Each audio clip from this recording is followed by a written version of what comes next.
Hey guys, so I thought I would finally sit down and talk to you all about a video that I said I was gonna do a while ago, and that was just about how my family and I lived in a domestic violence shelter. Um, I don't really want to go into detail about the abuse because I don't really want to talk about it, but I do want to talk about how it was being homeless and living in a shelter for people who go through domestic violence. So, okay, so last spring we were being abused by people that we thought we could trust, and we had to basically escape. And we went to, with the help of our counselors and therapists and stuff, we were able to find a domestic violence shelter, and um, we pretty much just packed up our stuff and just left. Um, the first night that we were there, we were definitely scared and really nervous because, for one, you're mentally exhausted because you just escaped very dangerous people.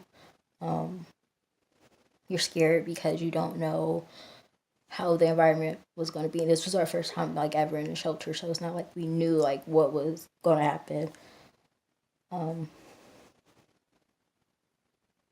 it definitely took some adjustments. We That first night we met some really nice people who were really helpful and um, really kind, and that made the that first night a little bit easier. For the first month or so, we were there for 5 months actually. For the first month, we we um we kind of made the best of the situation. It definitely was still a shelter, but it felt like a home.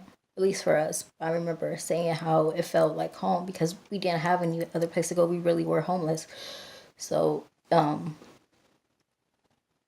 definitely felt like a safe place to be at. The staff was kind, the clients were understanding, and everyone got along. We had family dinners, and it was great. The shelter that we were at is a domestic violence shelter. So women can be there, men can be there also, children of course to be with their parents. So it's very diverse in a sense, but we soon learned that it wasn't as diverse as we thought it was. Um, so we lived in this place for 5 months, and I would say, first 2 months were okay. Of course, you meet other people who are there who, you know, have different backgrounds, who live different lives, who believe in different things. So there's always that sense of like like I don't know, I guess I mean, one thing they always said at the shelter was, this is communal living, and you never know who you're gonna meet and come across. So we kind of just stay close as a family of three of us, and you know, not really tried to get involved with whatever drama was going on. But at one time there was um different things that would happen that would bring us all together as a shelter, where we would have to sort of stand up for ourselves, like, hey, this isn't right. Um clients being dangerous to themselves and others, and clients saying racist things, and just really bad things happen. I remember one situation where there was a couple of clients who were very racist, and they even made a whites only table.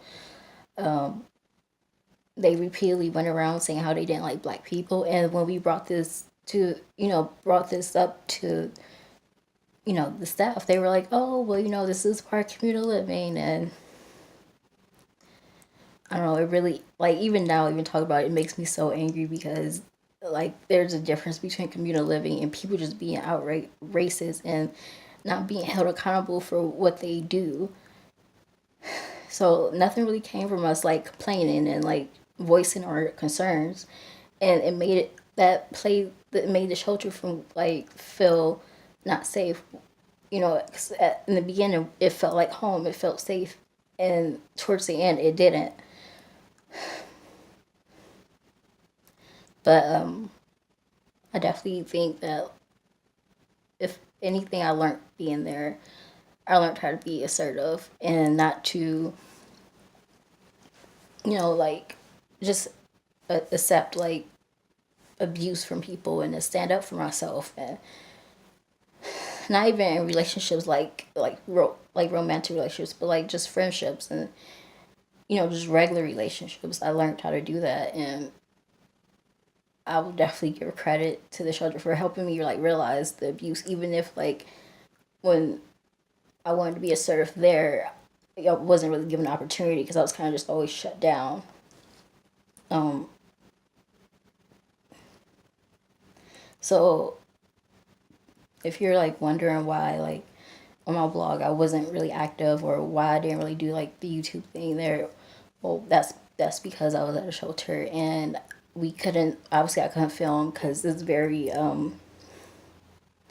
dangerous to film and stuff there, so you have to be careful.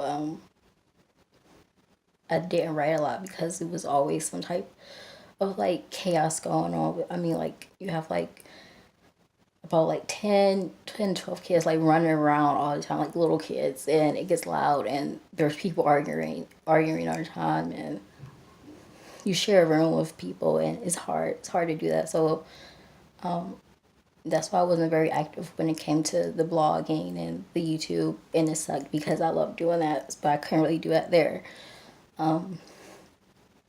Another sorry. So I think another thing that was kind of hard was having to celebrate holidays there, and I actually celebrated my 25th birthday there. Um, and it wasn't as bad as I thought it would be, but also like who wants to celebrate their birthday in a shelter? So my little sister had to celebrate her birthday in a shelter, also her 19th birthday. So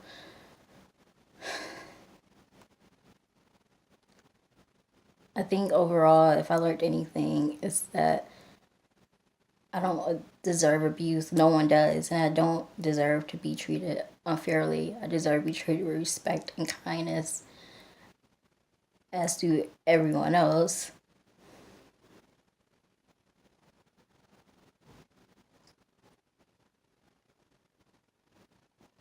It definitely made me look at like even past situations where I was being abused.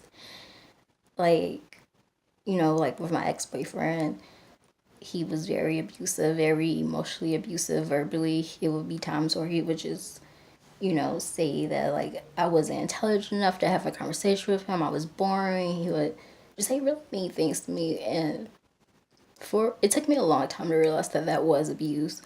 Because I sometimes when you're with someone, you don't want to like, look at it as abuse, especially if it's just verbally